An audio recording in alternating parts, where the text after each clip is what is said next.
Em nome do Pai, do Filho e do Espírito Santo. Amém. Salve, meu irmão e minha irmã. Hoje, terça-feira, 18 de agosto, 20ª semana do Tempo Comum, a Igreja nos propõe o Evangelho de São Mateus, que está em continuidade com o Evangelho de ontem, que tratava da riqueza, do jovem rico que pergunta a Nosso Senhor: o que fazer, o que eu devo fazer para herdar a vida eterna? Jesus lhe propõe a vivência dos mandamentos, ou seja, do decálogo, e em seguida diz: mas se tu queres ser perfeito, vai, vende todos os teus bens e dá aos pobres, e depois vem e segue-me. E nos diz o Evangelho que o jovem ficou muito rico, ficou muito triste e foi embora porque era muito rico. E diante dessa atitude de tristeza do jovem, Jesus lhe diz que é mais fácil um camelo entrar pelo buraco de uma agulha do que um rico entrar no reino de Deus. Dificilmente um rico entrará no reino dos céus. É importante nós frisarmos que não se trata apenas do rico em si, mas do rico apegado às riquezas. Sabemos que o problema não é a riqueza, mas a riqueza como um substituto de Deus, como nós ouvíamos ontem. Porque a riqueza em si não é pecado. Tudo que Deus fez é bom. O sexo é bom, poder é bom, riqueza é boa.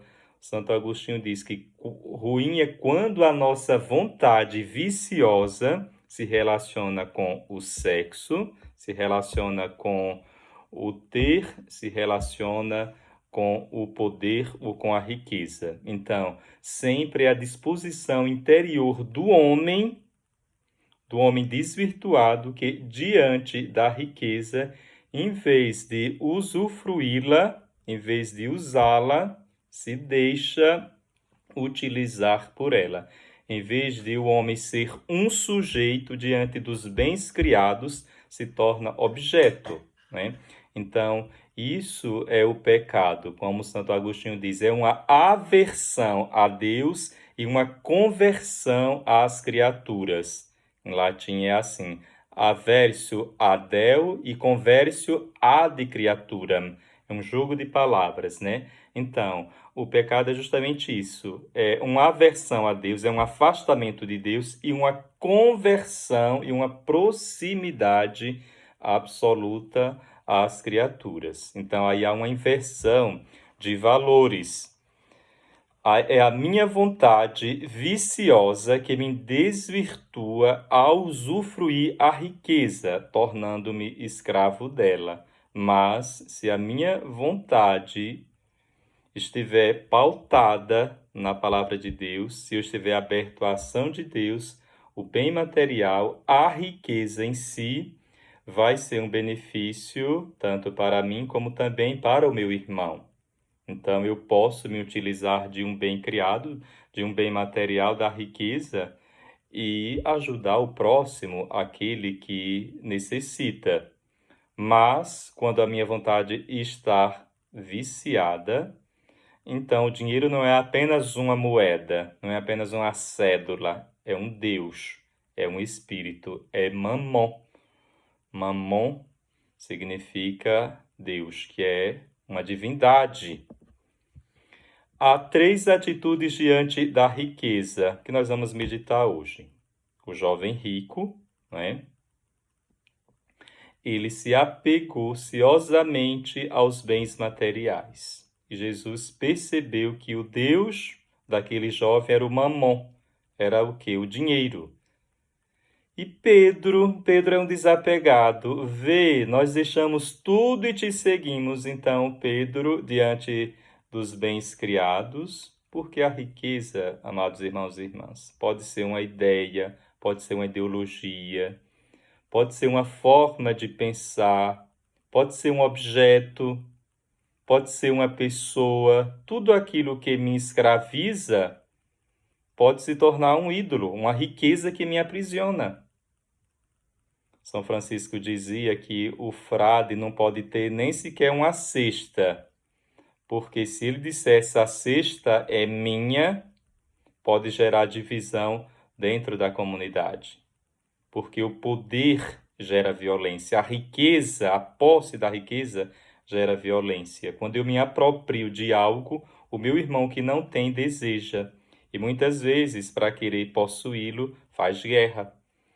Por isso que é importante nós hoje meditarmos sobre o que significa usar bem os bens materiais. Então, diferentemente do jovem rico, que foi embora triste porque era muito rico, Pedro, no evangelho de hoje, diz: Vê, Senhor, nós deixamos tudo e te seguimos. Pedro estava falando em nome dos discípulos e percebeu que para eles já aconteceu o que era impossível ao jovem rico.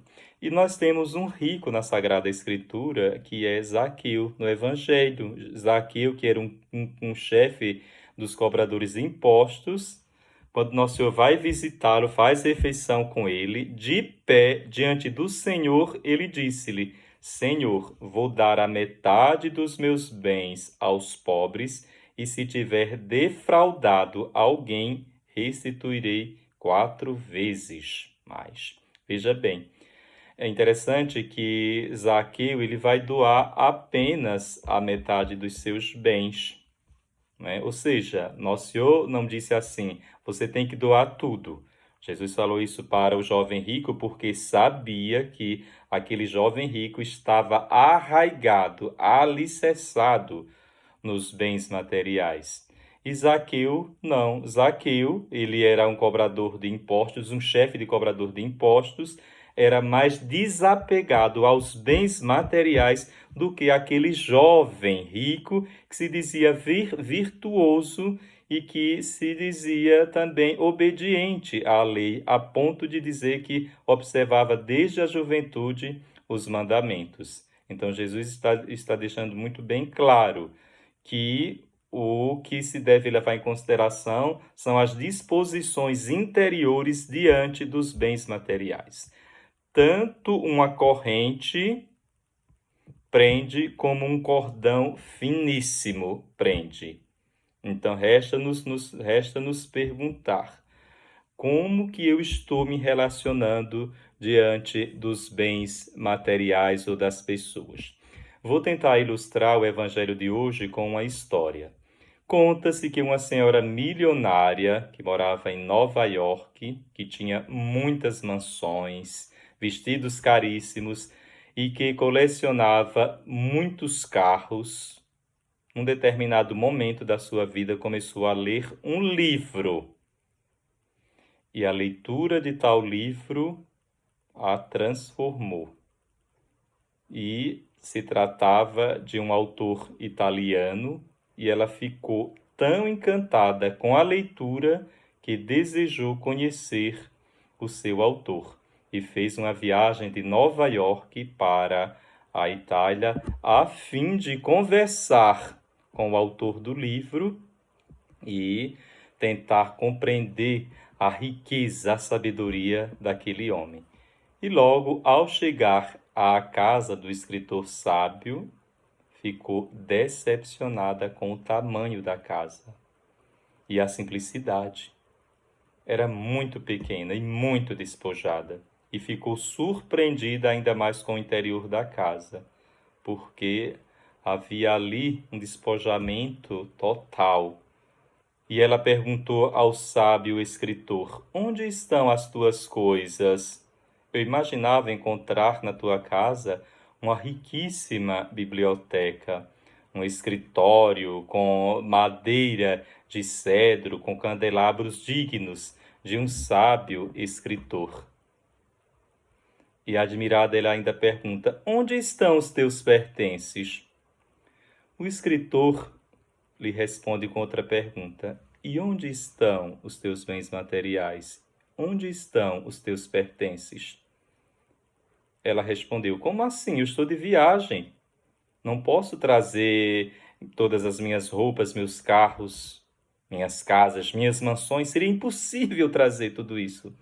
O sábio lhe perguntou: E por que não trouxeste os teus bens contigo?